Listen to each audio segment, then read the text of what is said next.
Thank you Eshwar. శాసనసభ వర్షాకాల సమావేశాలకు పూర్తి సమాచారంతో సన్నద్దంగా ఉండాలని ముఖ్యమంత్రి అంతకుముందు అధికారులను మంత్రులను ఆదేశించారు.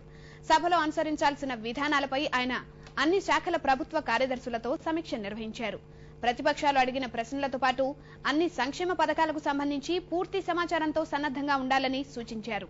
ఓవైపు సంక్షేమ పథకాలు పెద్ద ఎత్తున చేపడుతున్నా వాటిని అసెంబ్లీలో చెప్పుకోలేకపోతే మాట పడాల్సి వస్తుందని సీఎం మంత్రులను అధికారులను హెచ్చరించారు.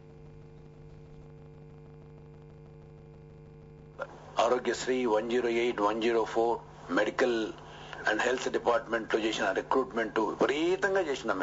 మనం సరిగ్గా 4 సంవత్సరాల క్రితం ఉన్న బడ్జెట్ కు అంతల కంటే పైగా పెరిగింది బడ్జెట్. ఎక్కడెక్కడ ఎటువంటి ఇబ్బందులు రాష్ట్రంలో ప్రజలకు ఎప్పుడొచ్చినా కూడా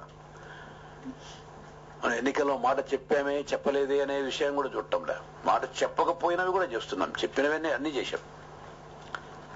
అట్లా మనం ఇన్ని మంచి కార్యక్రమాలు చేసి కూడా ఒక్కచోట చిన్న జవాబు చెప్పుకోవడంలో కొంత తప్పు చేస్తే, కొంత తక్కువ చేస్తే అనవసరమైన ఎంబారస్మెంట్, అనవసరంగా మనం నిందపడాల్సి వస్తుంది.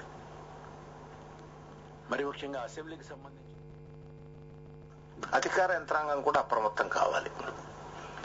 ఇదివరలో నాకు గుర్తున్నంత వరకు అసెంబ్లీ నుంచి ఒక క్వశ్చన్ అడ్మిట్ అయ్యి ఆన్సర్ కి కలెక్టరేట్ వరకు కూడా వెళితే 10 రోజులు కలెక్టరేట్ లో ఏ అధికారిని కదిలించినా కానీ క్వశ్చన్ అండి అంటే వాళ్ళు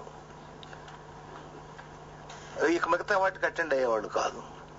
అసలు ఇప్పుడు అసెంబ్లీ క్వశ్చన్ అంటే కలెక్టరేట్ల సంగతి, డిస్ట్రిక్ట్ సంగతి దేవుడి, సెక్రటేరియట్ లోనే ఒక్కో డిపార్ట్మెంట్ లో ఎన్ని క్వశ్చన్లు ఉన్నాయంటే కనుక్కొని చెబుతానండి అనే ఒక రకమైనటువంటి ఈ తాత్సారం ఎందుకు వచ్చిందో నాకు తెలియదు. కానీ ఈ తాత్సారాన్ని, నిర్లిప్తతని మనం కొంచెం వదిలించు అలవాటు అయిపోయింది.